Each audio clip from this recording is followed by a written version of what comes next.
Hello everyone, it's me Maya and you're now watching the last video of 2015. This is such a weird feeling, but I am uber excited for the years to come and the many books I'm going to read. But before then, I would like to recap the books I read in 2015 with a my year in books. I got this idea from Goodreads, who did this my year in books sort of snapshot of the books that you read during the year, but I wanted to do the Maya spin on it.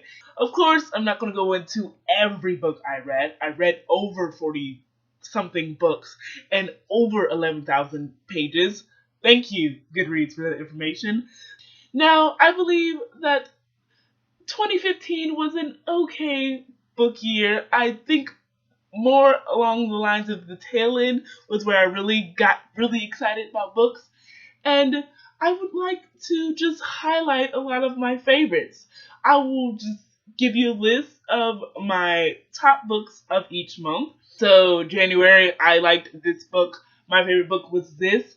But the books that deserve a little bit extra attention and were especially awesome will get the Maya Award. So this book was my favorite, or this book was the best surprise, and this book was the funniest. Oh, do I have a funniest? Well, you kind of get the idea, so let's get started. My favorite book in January was First Sight by Danielle Steele. My favorite book in February was Secrets, also by Danielle Steele. My favorite book in March was Meant to Be, and won the Maya Award for Best London-Based Mystery. It had London, my favorite city of all time, romance and mystery. It was chock full of so much awesomeness, and I just couldn't. It was just so cute, and I loved it, and you really got to go read it. In April, my favorite book was One Day at a Time, also by Danielle Steele. She is my favorite author, in case you didn't know by now. That book won the award for my favorite book of all time. I've always loved that book. I've always related greatly with the main character of Coco, who is her family's black sheep, and she's kind of figuring out her place in her family as well as the world, and I could really get with her character.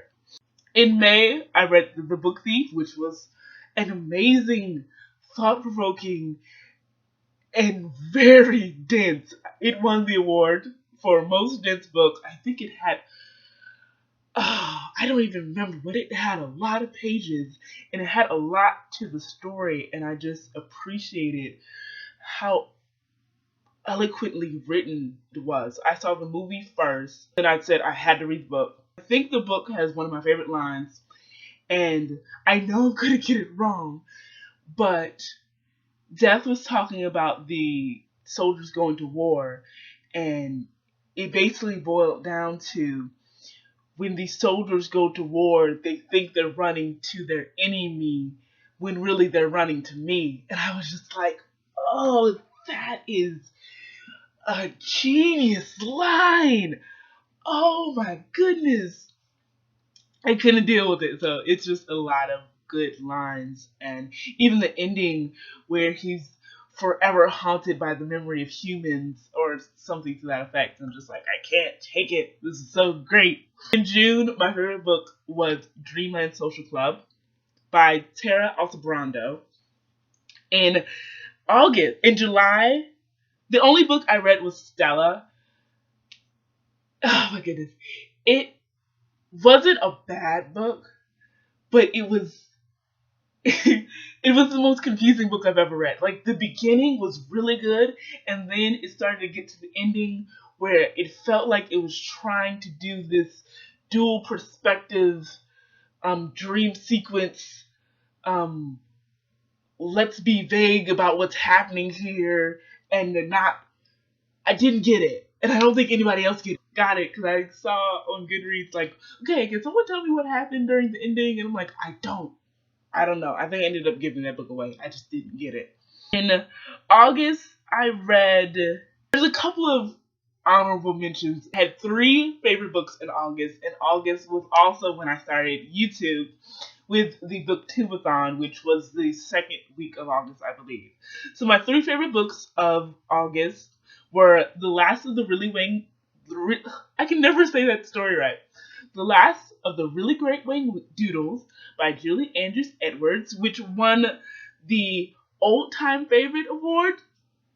It's a book that I think it's probably one of my oldest books, and I've loved it forever. It was amazing, and I really like that I can read it when I'm young and love it. I can read it in my 20s and love it, and hopefully I can read it for many more decades to come and still love it. The second book I loved was I'll Meet You There, which was my most anticipated novel of the entire year. I've been waiting to read that book since February of 2015, so I read it and I loved it. It's just like, oh my god, it was just so beautiful, and I'm pretty sure I did a review on it, so I guess I can't really forget about it now. But just know, Skylar and Josh were probably the cutest couple of this entire year.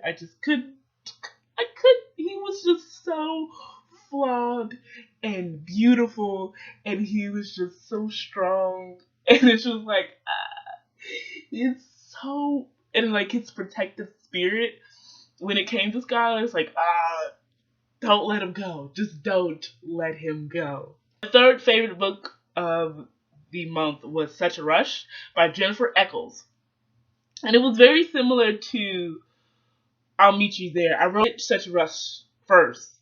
And I remember because I wanted to finish Such a Rush so I could start the Book-Tube-A-Thon out fresh, where I wasn't trying to finish a book during the Book-Tube-A-Thon. And it was it had more romance in it than I'll Meet You There, but it had very similar stories of a girl trying to escape her trailer park. I don't remember the main character in Such a Rush, but I know hers was getting out by plane. She wanted to be a pilot. And Skylar's in I'll Meet You There, she wanted to go to art school. So it was really interesting to see how these two stories were very similar, but each character sort of handled it in their own way.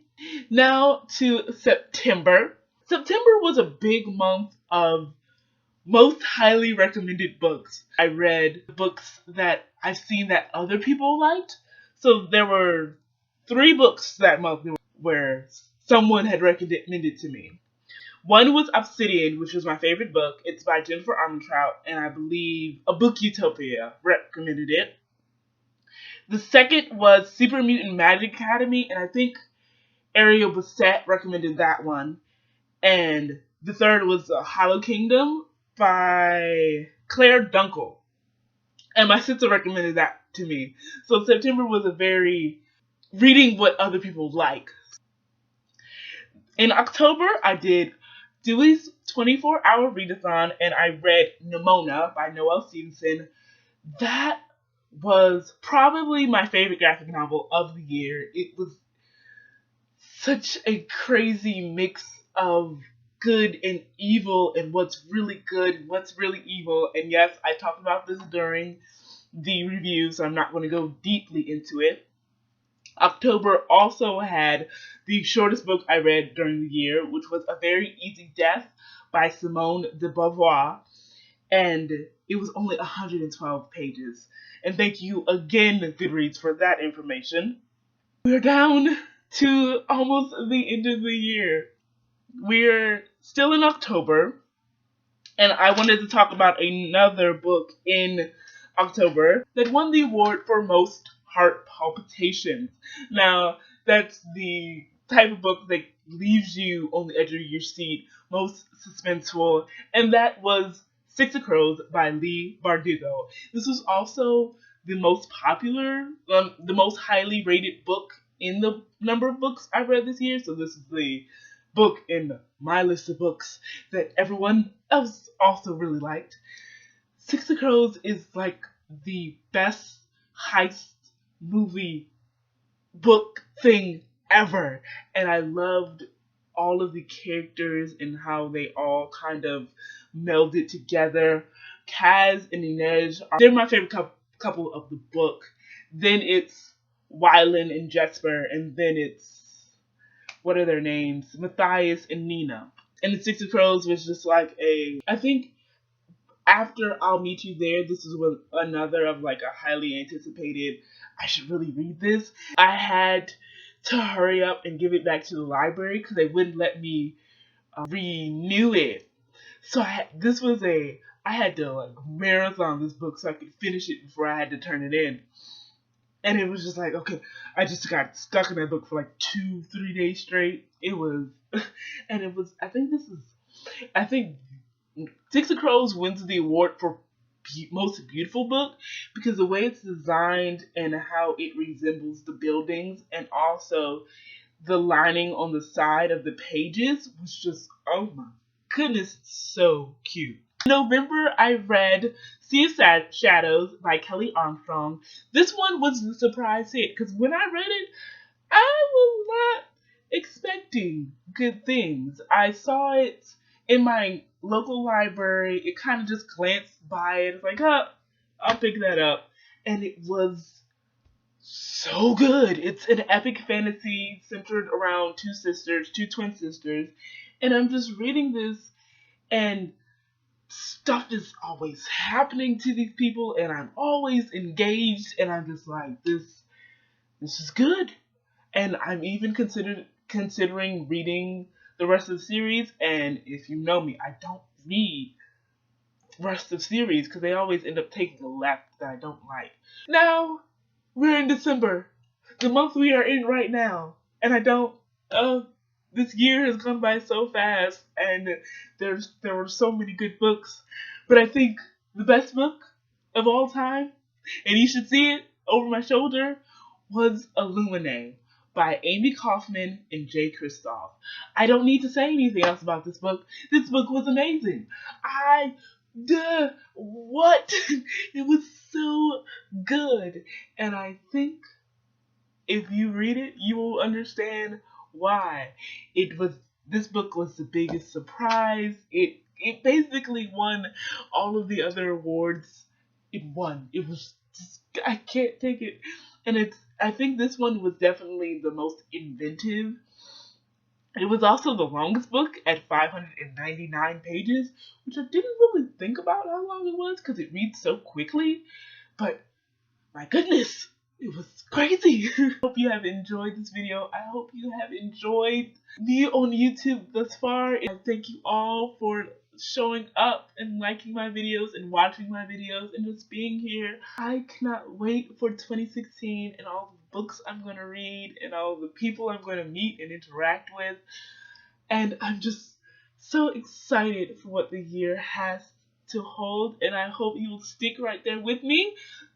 Please subscribe for more. Please like if you feel like it. I'll see you all next year. Bye, guys.